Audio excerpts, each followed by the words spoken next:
Hello students, welcome to bio fair. तो आज हम देखेंगे कि बक्कल कैविटी में कौन सी डाइजेशन स्टार्ट होती है। कार्बोहाइड्रेट की ही डाइजेशन बक्कल कैविटी में स्टार्ट होती है, लेकिन यह कंप्लीट डाइजेशन नहीं होती है। कंप्लीट डाइजेशन आपको देखने को मिलेगी सिर्फ और सिर्फ स्मॉल इंटेस्टाइन में। कार्बोहाइड्रेट्स में भी मेनली स्टार्च की डाइजेशन यहाँ होती है। स्टार्च चेंजेस होता है माल्टोज में। हम आगे देखेंगे कि स्टार्च का स्ट्रक्चर कैसे है और माल्टोज का स्ट्रक्चर कैसे है।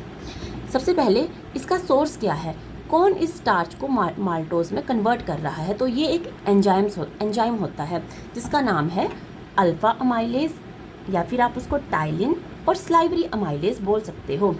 ये सिक्रेट होता है 3 पेयर्स ऑफ ग्लैंड। सबसे पहले है सबलिंगुअल ग्लैंड, दूसरा है सबमैंडिबुलर ग्लैंड और तीसरा है पैरोटिड ग्लैंड।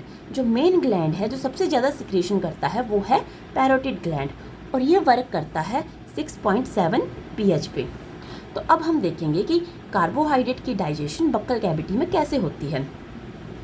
सबसे पहले कार्बोहाइड्रेट, जिसमें भी मेन है स्टार्च, जिसकी डाइजेशन बक्कल कैविटी में होती है। स्टार्च में भी स्टार्च की 2 फॉर्म होती हैं। First one is amylose and second is amylopectin. सबसे पहले हमें पता होना चाहिए कि कार्बोहाइड्रेट क्या है। कार्बोहाइड्रेट एक लंबी चेन है ग्लूकोज की, जिसमें बहुत ज़्यादा ग्लूकोज मॉलिक्यूल आपस में ज्वाइंट होते हैं। और ये जो अमाइलोज है, यह भी एक लंबी चेन है ग्लूकोज की, जिसमें अल्फ़ा बन 4 ग्लाइकोसिटिक बॉन्ड होता है। और अमाइलोपेक्टिन, जिसमें अल्फ़ा बन 4 ग्लाइकोसिटिक बॉन्ड के साथ साथ अल्फ़ा बन 6 ग्लाइकोसिटिक बॉन्ड भी होता है। तो ये जो अल्फ़ा बन 4 ग्लाइकोसिटिक बॉन्ड है स्टार्च का, यही यहाँ ये जो हमारी बक्कल कैविटी है इसमें टूटता है और इसको तोड़ता है हमारा अल्फ़ा अमाइलेज।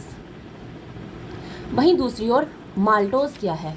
माल्टोज जब 2 ग्लूकोज मॉलिक्यूल आपस में ज्वाइंट होते हैं, 2 ग्लूकोज मॉलिक्यूल आपस में ज्वाइंट होते हैं अल्फ़ा बन 4 लिंकेज के साथ, उसी को हम माल्टोज कहते हैं। तो ये थी डाइजेशन ऑफ कार्बोहाइड्रेट, जो कि स्टार्ट होती है आपकी बक्कल कैविटी में और सिर्फ स्टार्च चेंज होता है माल्टोज में। Thank you.